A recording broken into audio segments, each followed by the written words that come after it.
Good day, everyone. In the previous meeting or in the previous session, you discussed about the development of science and technology, not only abroad, but even here in the Philippines. So this time, our focus is on the status of science and technology in the country and how science and technology contributes in nation building.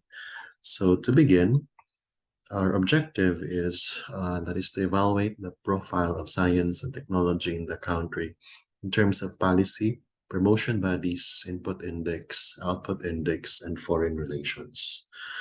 So when we talk about science and technology related policy, what comes into our mind is apparently one of them is the Department of Science and Technology, because this is a government institution or agency which is mainly in charge of all the policies relating to science and technology in the country.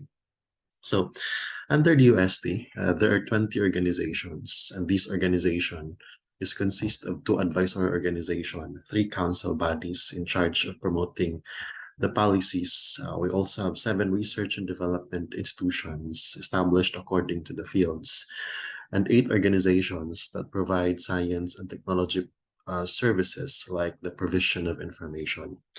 So along with that, the UST also has 16 offices present, um, or offices rather, in each of the 16 regions in the country. So this is how the organizational structure of the UST looks like. So of course, everything is under the President of the Republic of the Philippines, but our focus is on the DUST itself. So these are what I mentioned a while ago about the composition of DUST. So as you can see, it has 16 regional offices, and each region, meaning to say, each region has one office in the UST office rather. But one thing that we have to recognize in this organizational structure is that, well, cliche it may sound, but apparently no man is an island.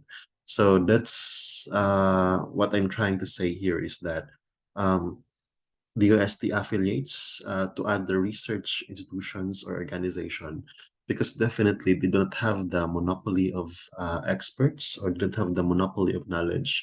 So they have to tap or to collaborate with other organization which could provide the expertise that they will be needing. So that is the very reason why we get to see a center of excellence in chemistry, in physics, in biology, and usually, what are designated as center of excellence or center of development are usually academies or higher education institutions. So usually these are where the UST collaborates along with other agencies like the INR, Department of Agriculture, and among others. So again, the bottom line here is that although the UST is one independent government agency, but they still have to collaborate with other institutions when it comes particularly to their research programs. So the Philippines' basic strategy for science and technology is shown in the National Science and Technology Plan 2002 to 2020. And this document sets out a long-term plan that covers nearly 20 years. So the document puts forth visions and goals related to science and technology and describes strategic areas. So for one, we have the vision for 2004. In here, basically, the vision is for science and technology to significantly contribute in enhancing the national productivity and competitiveness and solving urgent national issues. Later on, I will enumerate what are these national issues. The second one is the vision for 2010. And in here, the Philippines aims to create a niche market and provides and utilizes world-class knowledge and expertise in the fields it selected. So the country should also foster a vibrant culture of science and technology. So one thing is, for me, captivating here is the establishment or the creation of niche markets. So when we say niche markets, these are industries which we are very much popular with. So I would consider BPO, or the business processing outsource, as one of the niche markets that we have, because there are a lot of not only American but even European countries and Australian companies who are here in the Philippines, setting up or outsourcing their customer services here in the country, because well, as they say, Filipinos are good in English. So we are trying to capitalize this skill, and in turn, it becomes a niche market for most of us Filipinos. But other than this, I think electronic spare parts, we're also creating or developing this one. For example, those in Mactan economic zones, they're working on this. And so we consider this as our niche market. So, well, there's so much more, and I think those are enough. And for the Vision 2020, here the Philippines develops world-class competitive products and services based on high technical capabilities. So, I think this is no longer a question. We are able to develop these so-called products and services in a way that they're competitive. But I think I'd like to focus on manpower. We are developing competitive, skilled individuals, but unfortunately, they don't stay here in the Philippines. They have to go outside abroad, because, well, definitely the pasture is greener there as compared here in the Philippines. But when we talk about products and services, I think there is so much more. If there is one thing perhaps that I could recall, but I would not consider this one as a competitive one, is our cell phones. Long before, we have Cherry mobiles, my phones, but I don't know what happened. So in a way, these are not competitive in a sense. But in other products, perhaps we do excel.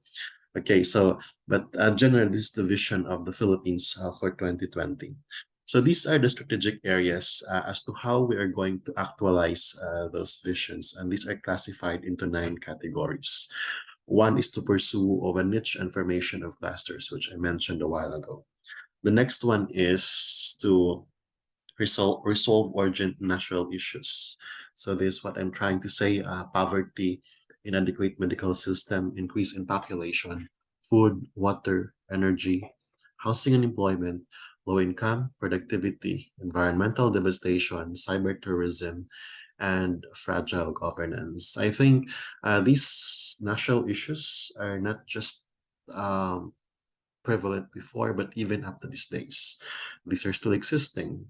Um, for example, fragile governance. Right now, if we're going to criticize if we're going to criticize someone in the position, they take it negatively. When in fact, demanding is not about being entitled, but it's our right. Because if we don't demand, well, we'll be offered with mediocre services. So, but by way of science and technology, well, definitely these tools are helping us to resolve not only our fragile governance, but even across other urgent national issues. And then the other one is to cultivate human resources in the fields of science and technology. So if you're familiar with scholarships of the UST, that's how they try to attract individuals to enroll in STEM-related programs, not only in college, but even in graduate studies, like in master's and PhD. In my case, when I took my doctorate degree, I was a scholar of the UST. And well, that's how the UST tries to cultivate human resources. So that's why right now I'm still serving here in the Philippines, since I was a scholarship grantee when I had my PhD. And then provision of support to small to medium enterprises, promotion of technology transfer and utilization. We have so many um, patents, utility models, and these are gradually being recognized by the Department of Science and Technology. And in fact, once I attended a conference in which it was an exhibit and at the same time a competition of different innovations and inventions in one of the regions here in the Philippines. So, well, I guess that's how we promote technology transfer and utilization. And then building and upgrading of infrastructure in the fields of science and technology, enhancing relationship between government, industry, academia, civil society, and foreign countries. So that's the reason why, if you recall, DUST coordinates with other institutions for so many reasons. And one of it is because of research. And then improving of administrative ability in the fields of science and technology, and fostering of scientific, technological, and innovative culture.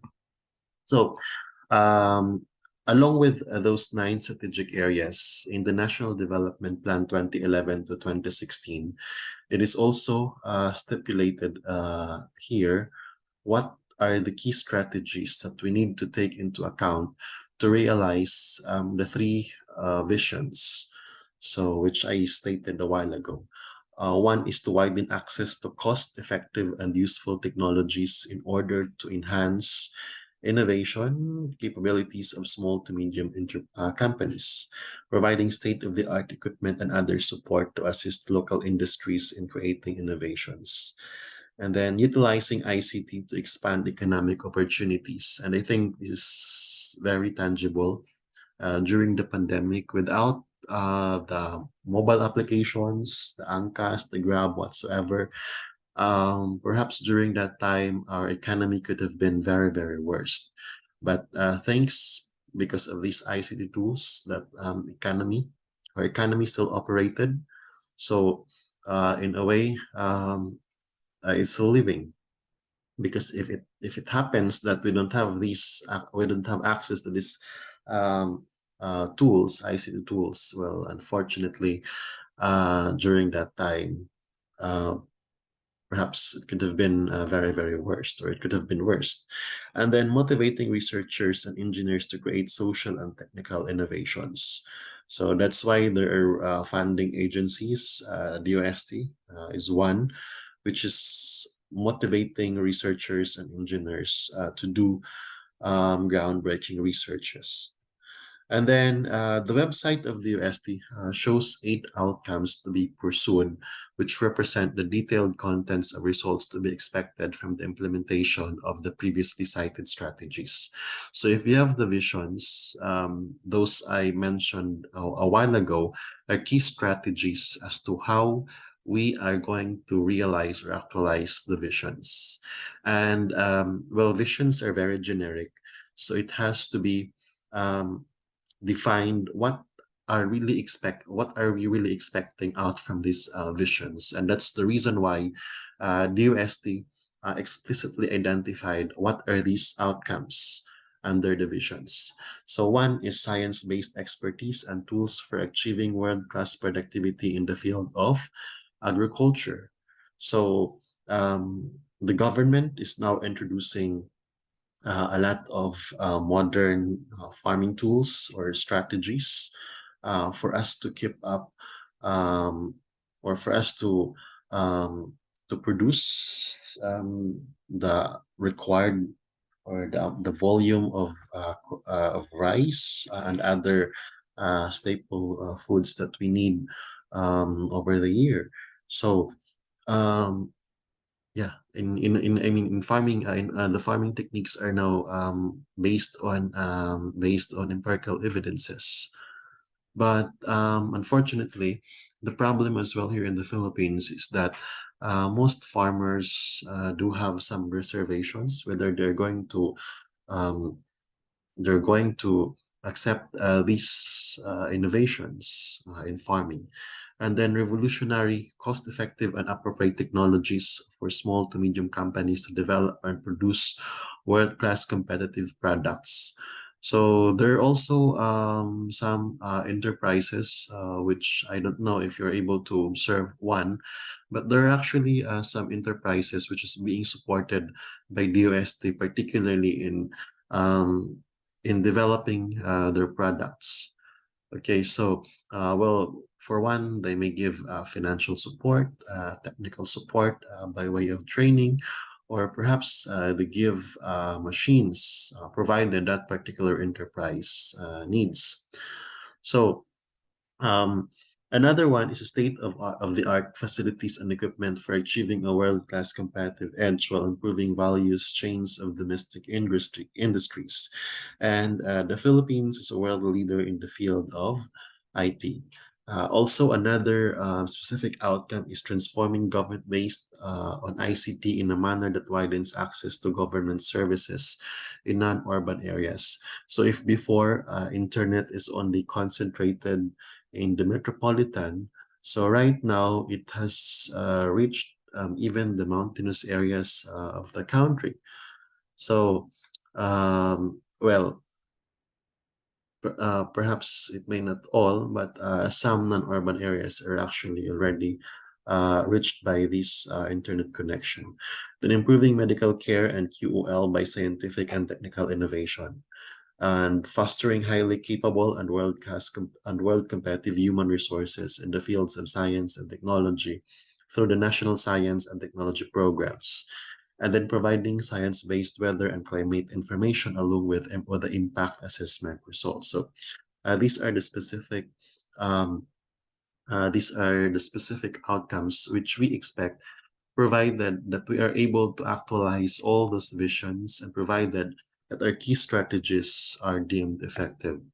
So previously, I said that um, no man is an island. So in the same manner, in our effort to promote science and technology, so um, there are other areas which we need to improve as well for us to actualize the vision. So one is that refocalization of education.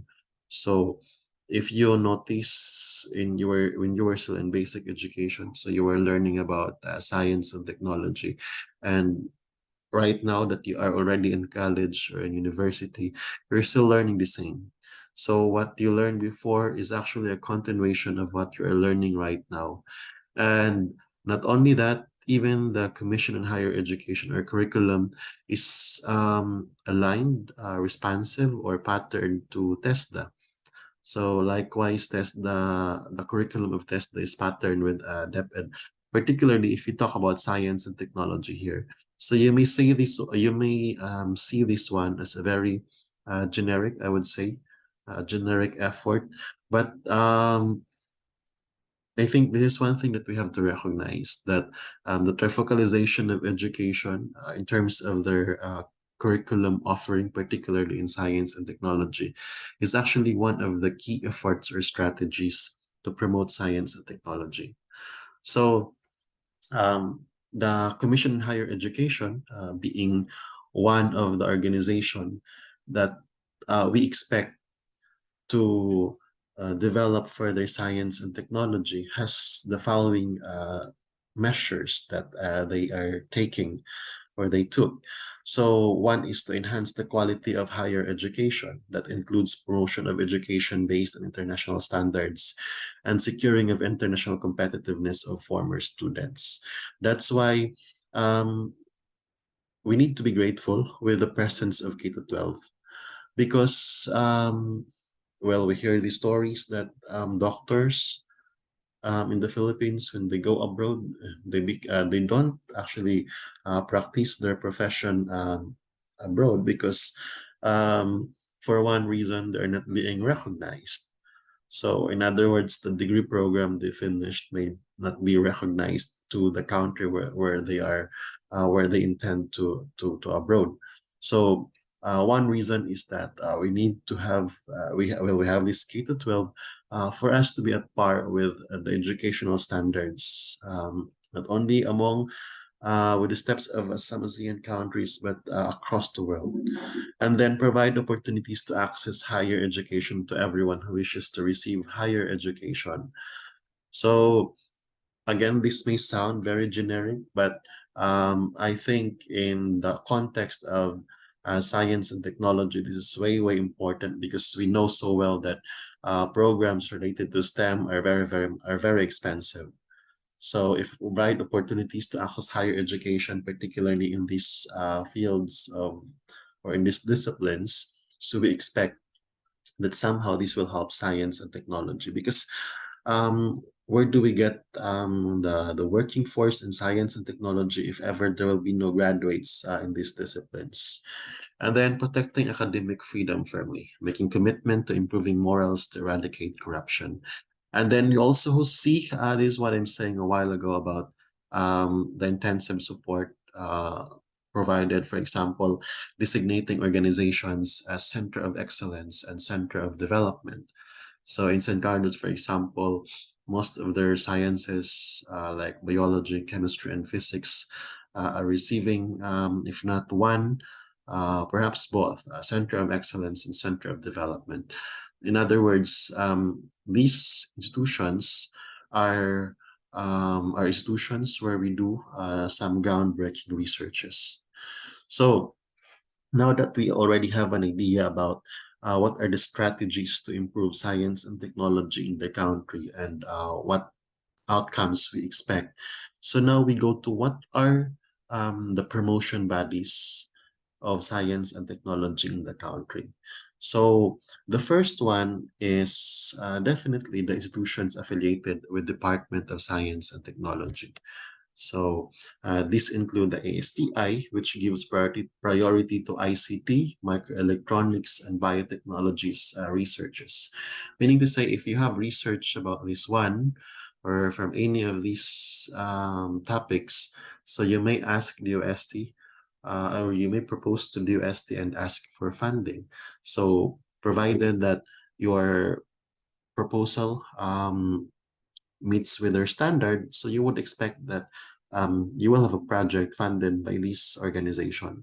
So other than that, we have the FPRDI, which conducts applied research related to forestry, the ITDI, which conducts research in the fields of manufacturing, processing, and energy. And then we also have the MIRDC, which so far has the largest budget among 7 research institutions and engages in technology transfer and research in the fields of the metals industry. So we also have the PNRI. I forget to edit number 5. So we also have the PNRI, which conducts research and application of nuclear power to agriculture, medicine, and industrial uses. We have the Philippine Textile Research Institute, which engages in applied research and technology transfer in the field of textile industry. So these so far are the 7 institutions which I'm referring, which are affiliated to the UST. And as I said, these are promotion bodies. In other words, they promote science and technology in the country. So these are the backbones of whatever progress we're going to have in the area of science and technology. And along with that, we have the NRCP, which funds research and provide advices and information to the UST and other organizations. Then we have the PCI EERD, which guide public and private organizations and facilitate their collaborations in regard to the production of technologies. We have the ASTI, the FIBOLCs, which provide information on disasters. And other institutions include the higher education institution. So for one, we have the UP. So the UP system covers a wide range of academic disciplines and has departments for medicine up until humanities.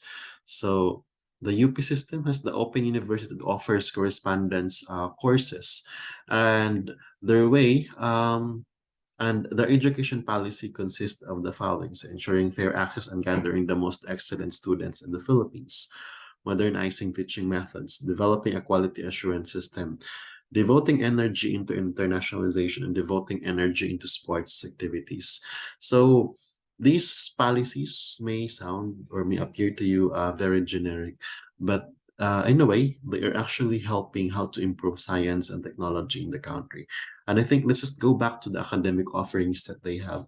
So, as I said, um, sooner or later, we need more workforce in working in science and in the fields of science and technology. And well, we get manpower or workforce out from these universities.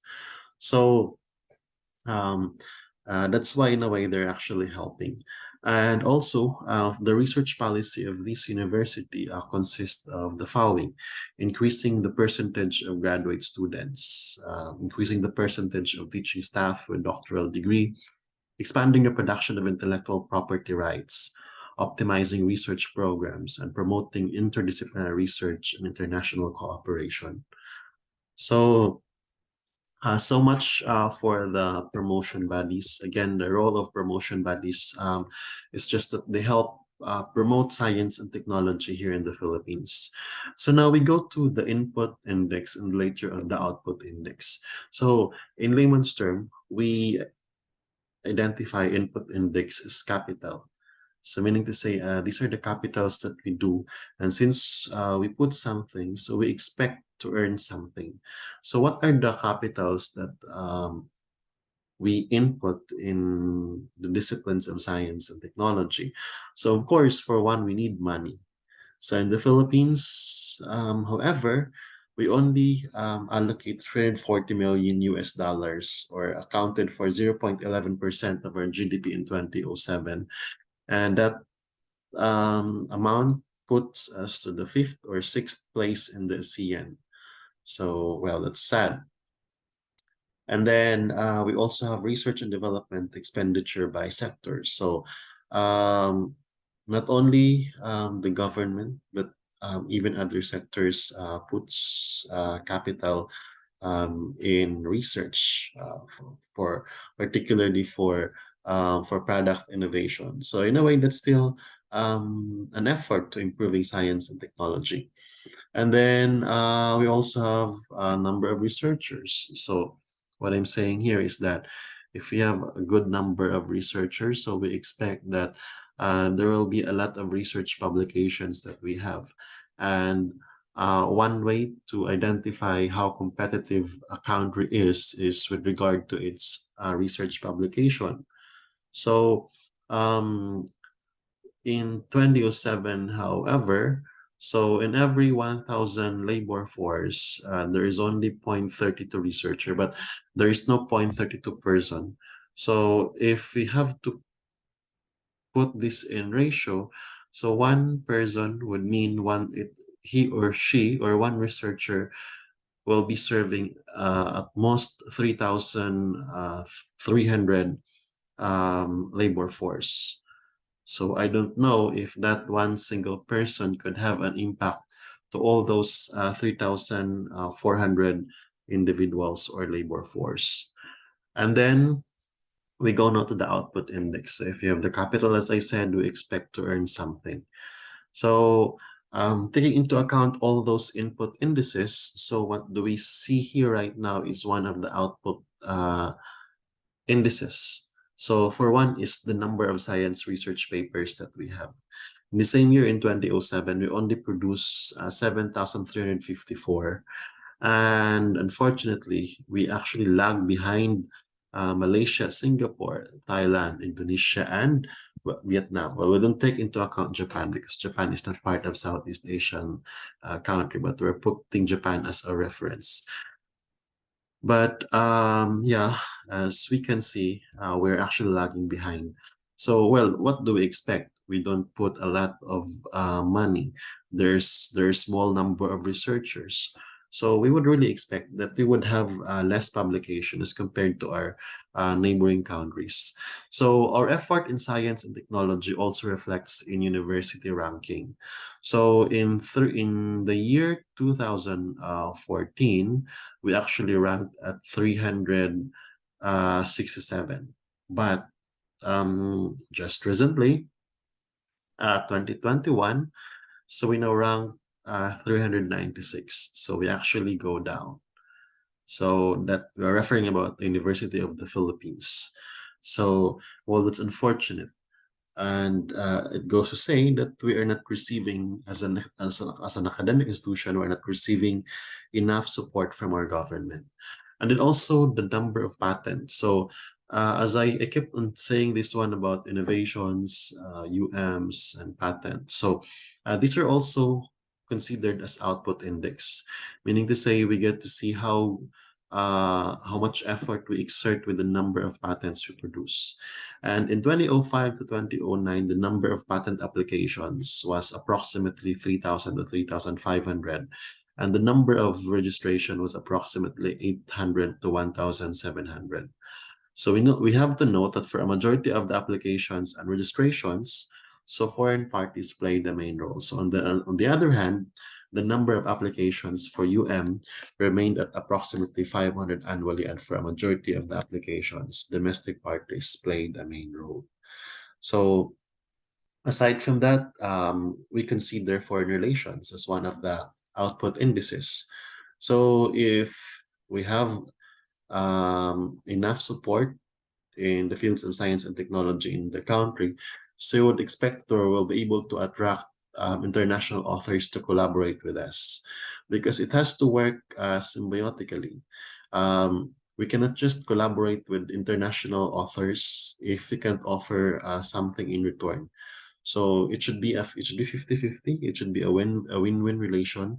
And in this case, if we look into the top four universities which has international collaborators in the University of the Philippines during that time, or that year 2007, so they only have 632 papers in which they have co-authorship with other with universities abroad, followed by the IRII, or the International Rice Research Institute, De La Salle, and Ateneo. So what's sad here is 632 is a small number of papers per se. So I think it's a wake-up call to a lot of us that we need to invest. Otherwise, nobody will collaborate with us. So that ends my presentation. And the bottom line here, or in conclusion, um, when we think um, of a better